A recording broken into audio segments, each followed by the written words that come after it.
আলাইকুম শিক্ষার্থী বন্ধুরা, আমাদের আজকে পর্ব 9। এটাতে হেক্সাডেসিমাল থেকে আমরা দশমিক করব। এই সংখ্যাটা আমার হেক্সাডেসিমাল।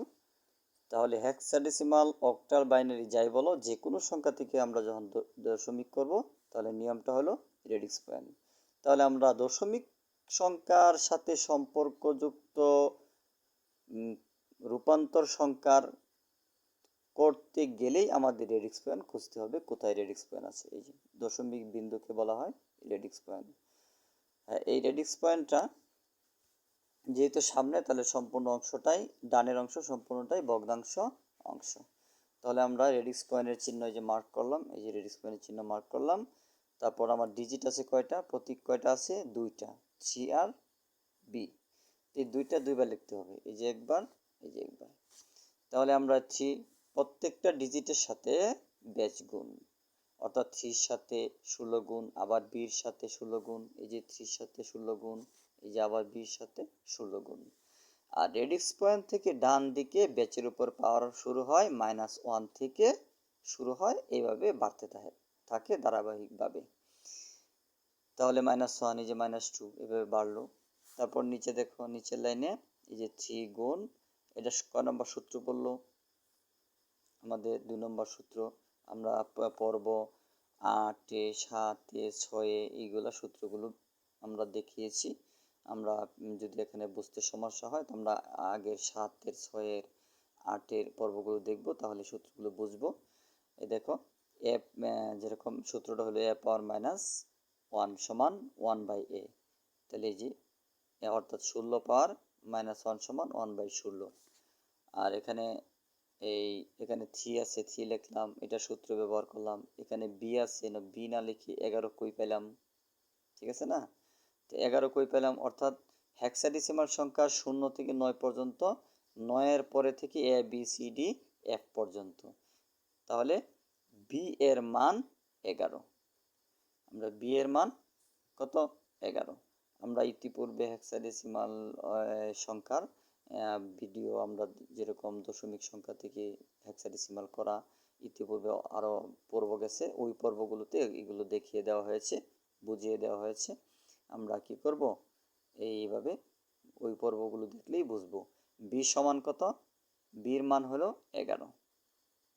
আর যদি আমাদের বুঝতে সমস্যাই হয় তাহলে আমরা একটা কাজ করব, এরকম এক পাশে লিখে রাখবো, এরকম এ সমান 10, বি সমান 11, সি সমান 12, আবার ডি সমান 13, ই সমান 14, পরে এফ সমান 15।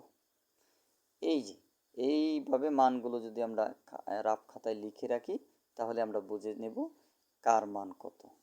ঠিক আছে? হেক্সাডেসিমাল কিন্তু 0 থেকে 9 পর্যন্ত আসে, তারপরে কিন্তু 10 লেখা যায় না, তারপর A B C D E F পর্যন্ত লিখতে হয়। তাহলে 10 যেহেতু লেখা যায় না, তাহলে এর জায়গায় 10, অর্থাৎ এর মান 10, বির মান 11, সির মান 12, এই যেভাবে। তাহলে আমরা এই যে আমার সংখ্যার মধ্যে যেহেতু এখানে বি আছে, তাহলে বির মান দেখো কত? এই যে বির মান 11, এই জন্য আমরা যে বির জায়গায় 11 লিখলাম। পরে এটা সূত্র প্রয়োগ করলাম, এই যে a⁻−n সমান 1/a পাওয়ার n, অর্থাৎ 16 পাওয়ার -2 সমান 1/16 পাওয়ার, অর্থাৎ 16 স্কোয়ার। এখন দেখো, এই যে 3 উপরের সংখ্যা 1-এর সাথে গুণ, 3 একে 3, নিচে 16 যেমনি আছে সেমনি।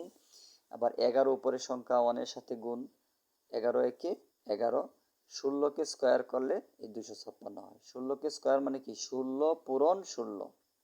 ক্যালকুলেটরে 16 চাপো, তারপরে গুণ চাপো, আবার 16 চাপো, তারপর সমান সমান চাপো, তাহলে দেখবে এই রেজাল্ট আসছে। আর যদি তোমরা এভাবে বলো যে 16 2-এ, এই যে উপরে 2 আছে, 16 2-এ তাহলে 32 হয়ে যাবে, তাহলে অঙ্কটা ভুল হয়ে যাবে। এই জন্য আমরা কি করব? 16 স্কোয়ার মানে কি? 16 ডবল, অর্থাৎ 16 গুণ 16, এই হলো কি? 256। এখন আমরা কি করব? 3-কে 16 দ্বারা ভাগ, ক্যালকুলেটরে 3 চাপো, তারপরে ভাগ চাপো, তারপর 16 চাপো, সমান সমান চাপো, দেখবে এই রেজাল্ট আসবে।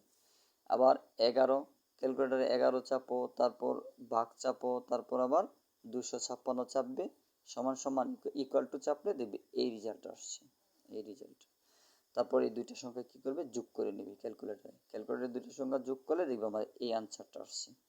এই যে সংখ্যাটা দশমিক হয়ে গেল, আমার সংখ্যাটা ছিল হেক্সাডেসিমাল, এর দশমিক কত, এই দেখো উত্তর, উত্তর এই যে হেক্সাডেসিমাল সমান সমান উত্তর, এই যে দশমিক হয়ে গেল। এইভাবে যে কোনো সংখ্যাকে দশমিক করার নিয়ম হলো এই যে রেডিক্স পয়েন্ট। আমাদের রেডিক্স পয়েন্ট লক্ষ্য করে রেডিক্স পয়েন্টের ডানে বামে কীভাবে সাজাতে হয়, ডান দিকে সাজাতে হয় -1 থেকে বাড়তে থাকবে বেচের উপর পাওয়ার, আর বাম দিকে যদি থাকে তাহলে 0 থেকে শুরু করে। এখানে তো বামের সংখ্যা যেহেতু আমরা নেই নাই, ইতিপূর্বে আমরা পড়ব, এখানে তো 9, আমরা পড়ব 7, 8, 6 দেখবে ওইগুলো এই দিয়ে করা হয়েছে, ওগুলো দেখলেই বুঝবে। তাহলে ঠিক আছে, তো এই পর্যন্ত আজকে। আমরা সামনে আবার অঙ্ক করতে যাব, বাইনারি, অক্টাল, হেক্সাডেসিমাল, এগুলো বিট সাজিয়ে। আমাদের পরবর্তী পর্ব 1 থেকে শুরু হবে, দেখবে। ঠিক আছে ইনশাল্লাহ।